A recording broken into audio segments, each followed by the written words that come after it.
This capitalist has told the truth, and what he says exposes how the capitalist system itself works, how the class system works to boot. Now, you might hear this guy and think, what an obnoxious, rich pantomime villain with horrible, unpleasant opinions. And you would be correct.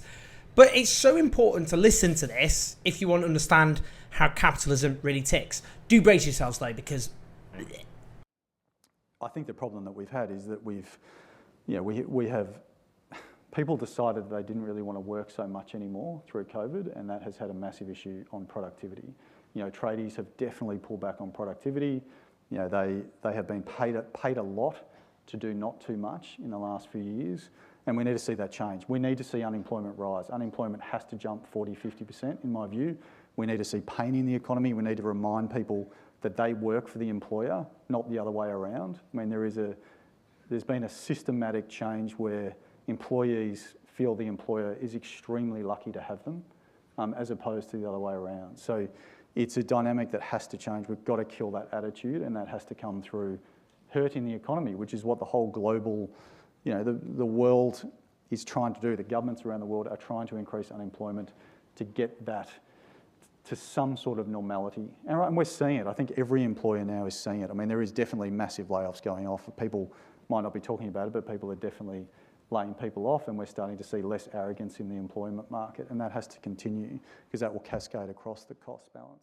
Oh, just lovely, just casually calling for people to be thrown out on the scrap heap with terrible consequences for them financially, for their families, for their emotional well-being, and for society as a whole. Lovely stuff. Now, you might be asking, who is this guy? What does he do? Oh, he's a property developer, real estate, really adding to the world, I'd say there.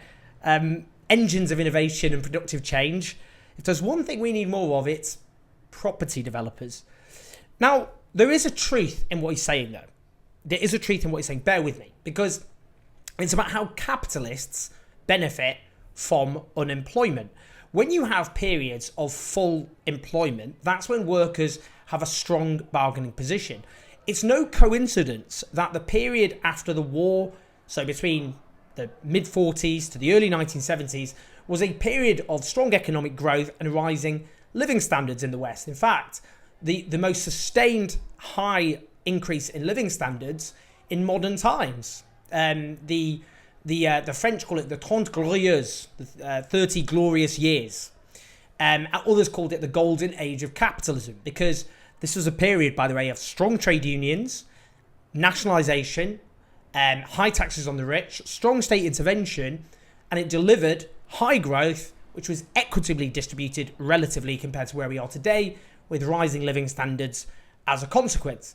Now, that's because there's lots of reasons, but in part because the mass unemployment of the 1930s had been banished. So bosses felt they had to compete for workers rather than the other way around. They used that to leverage to improve their wages and their terms and conditions.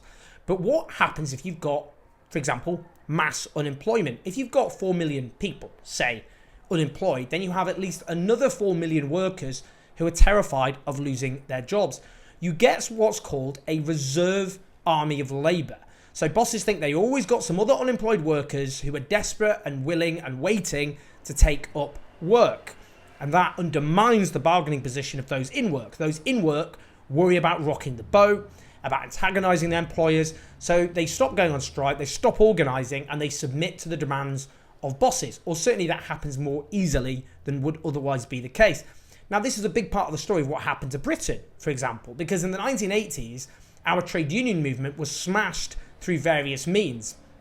You had the anti-trade union laws that battered the ability of unions to organise, to recruit, and to go on strike. So by 1997, Tony Blair boasted that even after the changes that Labour would make to the union laws, our union laws would be the most restrictive in the Western world.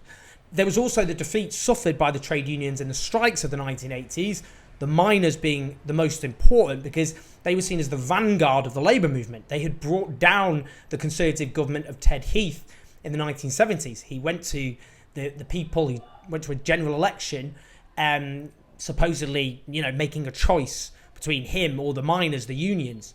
And his slogan was, "Who runs Britain?" And the answer was, not you, mate. So when they crushed the miners, people thought they were invincible, this strong Praetorian Guard of the labour movement. That then was seen as, well, if they can't win, no one can win. And you had other, defeats like the Wapping print workers crushed by Rupert Murdoch. That all bred a sense of defeatism. That if they can't win, we can't win, so we might as well not go on strike at all. These were all big parts of it, but mass unemployment was a really, really big part of it as well. Now, you might be thinking, oh, it's just left-wing conspiracism. You might say this, Owen, but you're just a big lefty. So listen to this former economic advisor to Margaret Thatcher, Sir Alan Budd, who actually died a few months ago. For some economists who were involved in this story, there is a further question. Were their theories used to disguise political policies that would otherwise have been very difficult to implement in Britain? The nightmare I sometimes have about this whole experience runs as follows. I was involved in making a number of proposals which were partly at least adopted by the government and put in play by the government.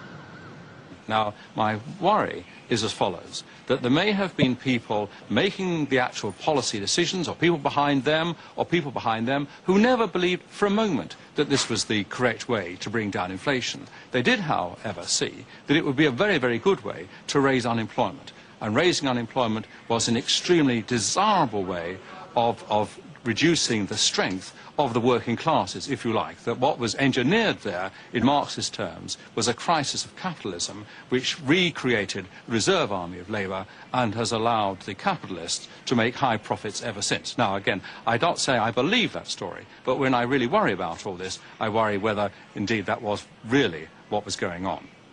Now, the truth of what's happened is that CEOs have increasingly hoovered up the wealth collectively created by workers.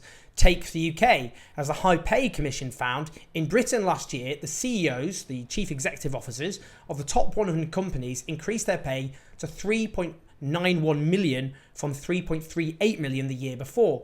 What that meant in practice is the median pay of these top bosses is now 118 times greater than that of the median full-time worker in Britain. 118 times.